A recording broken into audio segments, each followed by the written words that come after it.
आहे आजच्या दिवसातील 4 महत्त्वाच्या बातम्यांचा आपण सुरुवातीला आढावा घेणार आहोत। पुरामुळे आधीच संकटामध्ये असलेल्या शेतकऱ्यांसमोर आता पुराव्याचं संकट आहे, कारण बँकेच्या पडताळणीनंतर शेतकऱ्यांना मदत देण्याचे संकेत प्रशासनाने दिलेत।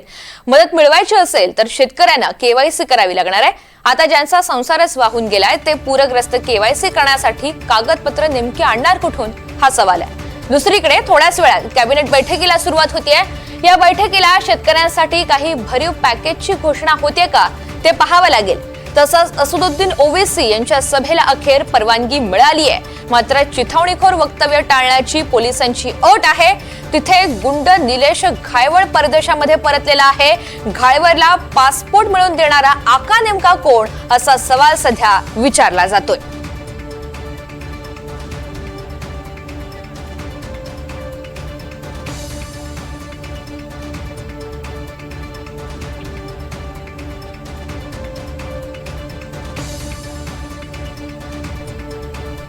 तर या सगळ्या संदर्भात आपल्याला सविस्तर चर्चा करायचे 4 आमचे रिपोर्टर हे जोडले गेलेले आहे। सुरुवातीला सागर कुलकर्णी यांच्याकडे जाऊयात। सागर, आज कॅबिनेटची बैठक होते आणि शेतकऱ्यांसह सगळ्यांच्या नजरा लागलेल्या आहेत। आज काही मदतीची मोठी घोषणा होणार का, याकडे काय अंदाज?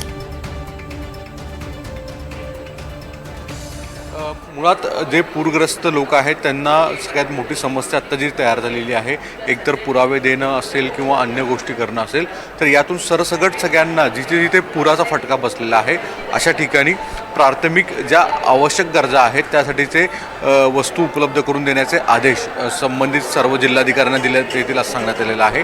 आणि त्या दृष्टिकोनातून आजच्या कॅबिनेट बैठकीमध्ये जे पूरग्रस्तांचा फटका बसलेले शेतकरी असतील, इतर सर्वसामान्य लोक आहेत, अशांसाठी काही योजना किंवा विशेष काही पॅकेज स्वरूपात घोषणा करतायत का याकडे लक्ष आहे। आत्ता राज्य मंत्रिमंडळाची बैठक सुरू झालेली आहे। राज्याचे मुख्यमंत्री देवेंद्र फडणवीस आणि दोन्हीही उपमुख्यमंत्री एकनाथ शिंदे, अजित पवार यासह सर्व मंत्रिमंडळातले मंत्री हे उपस्थित झालेले आहेत। प्रामुख्याने सगळ्यात जास्त अजेंडावर चर्चा असणार आहे ते शालेय शिक्षण शैक्षणिक वर्ष सुरू आहे। अनेक ठिकाणी अतिवृष्टीमुळे शाळांच्या ज्या दुरावस्था झालेल्या आहेत अशा ठिकाणी शाळांची उपलब्धता आणि त्यांना पर्यायी व्यवस्था करणं, साहित्य जे आहेत, वह्या असतील, पुस्तकं असतील, याची उपलब्धता करून देणं, तसंच मूलभूत सुविधा ज्या आहेत अन्न वस्त्र आणि निवारासाठीच्या त्या देखील करून देणं। कारण की अनेकांची घरं पूर्ण वाहून गेलेली आहेत, उद्ध्वस्त झालेले आहेत, घरातले सर्व सामान जे आहेत ते वाहून गेलेले आहेत। अशा परिस्थितीमध्ये अशा लोकांना तात्काळ आवश्यक ज्या गरजा आहेत त्या मदत करणं, या दृष्टिकोनातून DPDCसाठी यापूर्वी पूरग्रस्तांसाठी जी मदत केली जायची त्याचा सर्वसाधारणपणे 10% आता वाढ करण्यात आलेली आहे आणि तो निधी वितरित करण्याचा अधिकार संबंधित पालकमंत्र्यांना देण्यात आलेला आहे। यामुळे पालकमंत्री आणि जिल्हाधिकारी यांच्या स्थानिक स्तरावर DPDCच्या माध्यमातून पूरग्रस्तांसाठी विशेष निधी उपलब्ध होईल असं सांगितलं जातं आणि त्या दृष्टिकोनातून शासकीय आदेशसुद्धा काढलेले आहेत। याशिवाय अन्य काही महत्त्वाच्या काही घडामोडी किंवा महत्त्वाच्या काही घोषणा आजच्या राज्य मंत्रिमंडळाच्या बैठकीनंतर करतायत का हे देखील पाहणं गरजेचं असणार आहे।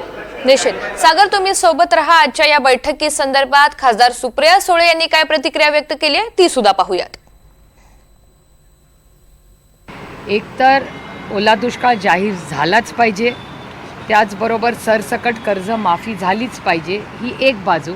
आणि दुसरी बाजू रिहॅबिलिटेशन, म्हणजे आत्ता ज्यांचे संसार, घर, शेत हे उद्ध्वस्त झालेलं आहे त्यांना शून्यातून पुन्हा परत उभं करणं। म्हणजे अनेक शाळा आहेत, अंगणवाडी आहेत, घरं आहेत, रस्ते आहेत, शेतीची कामं सगळंच उद्ध्वस्त झालं आहे। त्याच्यामुळे इथून पुढे महाराष्ट्र सरकारला 2 भागांमध्ये काम करायला लागणार। एक, ओला दुष्काळ जाहीर करणं, सरसकट कर्जमाफी करणं, ही आत्ताची परिस्थिती आणि तातडीने त्यांना आता मदत करणं, म्हणजे अन्नधान्य असेल, मुलांसाठी पुस्तकं असतील, औषधं असतील, हे सगळं। यानंतरची बातमी नगरमधून आहे। असदुद्दीन ओवैसी यांचा दौरा तिथे होतोय आणि आजच्या सभेला परवानगी मिळालेली आहे। या संदर्भातली अपडेट आपण जाणून घेऊयात। प्रसाद शिंदे आपल्या सोबत आहेत। प्रसाद, काही अटी शर्ती ठेवलेल्या आहेत पोलिसांनी, त्या नेमक्या कोणत्या? नक्कीच ऋतुजा, असदुद्दीन ओवैसी यांच्या सभेला पोलीस प्रशासनाने मंजुरी दिलेली आहे आणि त्यामध्ये काही अटी दिलेल्या आहेत। त्यामध्ये प्रामुख्याने भाषणामध्ये कोणतेही वक्तव्य करू नये ही प्रमुख अट आहे। त्याचबरोबर फायर ब्रिगेड असेल, अग्निशमन असेल यांच्या गाड्या अत्यावश्यक आहे सभेसाठी स्थानिक स्वराज्य संस्थेकडून परवानगी घेतलेली आवश्यक आहे. तसेच सभे दरम्यान कोणतेही इतर जाती धर्माच्या भावना दुखावल्या जातील असे पोस्टर लावू नये असं यामध्ये सांगितलेलं आहे. यासह इतर 10 अटी देऊन या सभेला आज मंजुरी देण्यात आलेली आहे. आणि दुपारी 3 वाजता असुद्दीन ओवीसी हे अहिल्यानगर शहरामध्ये चेतना लॉन या ठिकाणी काही धर्मगुरू बरोबर वक्फ बोर्डा संदर्भात चर्चा करणार आहेत. आणि त्यानंतर ते सायंकाळी 5 वाजता मुकुंदनगर येथील CIV मैदानावरती जाहीर सभा घेणार आहेत. त्या निमित्ताने पोलीस प्रशासनाने देखील कोणतीही घटना घडून यासाठी पोलीस बंदोबस्त तैनात केलेला आहे. अगदी प्रसाद, तुम्ही सोबत राहा. यानंतरची एक महत्वाची बातमी आहे पुण्यातनं. तर निलेश घायवळला पासपोर्ट मिळालेला आहे अशी एक शक्यता वर्तवली जाते, अशी एक माहिती मिळते. त्या व्यतिरिक्त तो परदेशामध्ये परतलाय असंही समजतंय.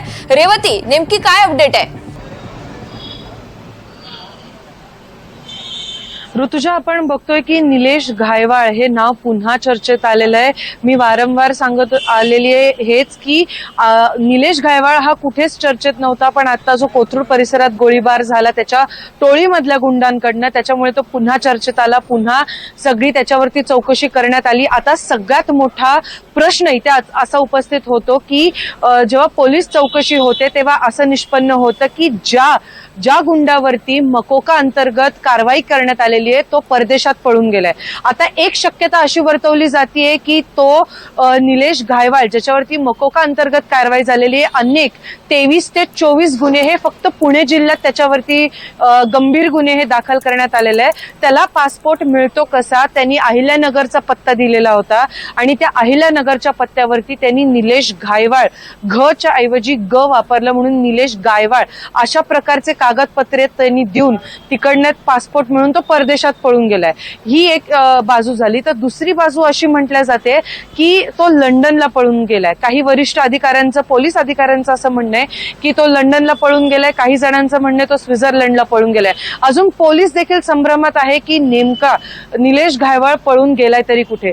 पण असं देखील सूत्रांकडनं माहिती कळतीये की तो त्याच्या मुलाकडे गेलेला आहे लंडनमध्ये त्याच्या मुलाला शिकवण्यासाठी त्यांनी पाठवलेलं होतं. तर तिथे सुद्धा त्याची बरीच काही संपत्ती आहे. तर सगळ्यात मोठा प्रश्न असा इथे उपस्थित होतो की मकोका अंतर्गत कारवाई झालेल्या गुंडाला एवढी संपत्ती मिळते कशी, त्यांनी कमवली कशी. दुसरं आणि सगळ्यात महत्वाचं की आका कोण, या सगळ्या पाठीमागचा आका कोण. कारण जर पोलीस व्हेरिफिकेशनच्या वेळेस तिकडे निलेश घायवाळच उपस्थित नव्हता, तिकडे नॉट अवेलेबलचा रिमार्क हा पुणे विभागीय कार्यालयात पाठवण्यात आला, तर मग पोलीस व्हेरिफिकेशन जेव्हा पासपोर्ट निघत नाही, मग पासपोर्टच नसेल तर पासपोर्ट मिळून पलायन कसं केलं हा दुसरा प्रश्न. आणि तिसरा प्रश्न आता सगळ्यात महत्वाचा आहे म्हणजे की हे खोटे कागदपत्र बनवण्याच्या मागे नेमकं आहे कोण.